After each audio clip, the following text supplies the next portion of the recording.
ছি ছি ছি ছি রে নুনি ধন ওগুলো দেখা চাইতে কাজের ভিডিওগুলো দেখা যাক। আজকের দিনে দাঁড়িয়ে সমস্ত ডায়াবেটিস রোগীদের একটাই কমন প্রশ্ন, সেটা হচ্ছে ডাক্তারবাবু সুগারের রুগীরা রোজ আলু খেতে পারবেন কিনা। আমাকে ম্যাক্সিমাম সুগারের রুগীরা এরকম কিছু প্রশ্ন করেন যে ডাক্তারবাবু আমি তো আলু একদমই খাই না, প্লাস যেসব সবজিতে আলু ব্যবহার করা হয় সেসব সবজির ঝোলটাও খাই না, তবে আমি কি আলু সিদ্ধ করে জলটা ফেলে দিয়ে সেই আলুটা খেতে পারবো? এবার বলি, আলু হচ্ছে এক ধরনের জটিল কার্বোহাইড্রেট।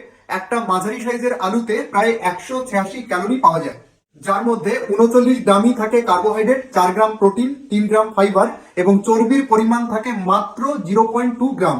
তবে আলু যে শুধু জটিল কার্বোহাইড্রেট সমৃদ্ধ সেটা কিন্তু নয়, এর মধ্যে রয়েছে হাই গ্লাইসেমিক ইন্ডেক্স, অর্থাৎ সুগারের রুগীরা যদি অতিরিক্ত আলু খান সেই ক্ষেত্রে ভাত, রুটি এবং মিষ্টির মতোই আমাদের রক্তে সুগারের পরিমাণটা খুবই দ্রুত বেড়ে যাবে।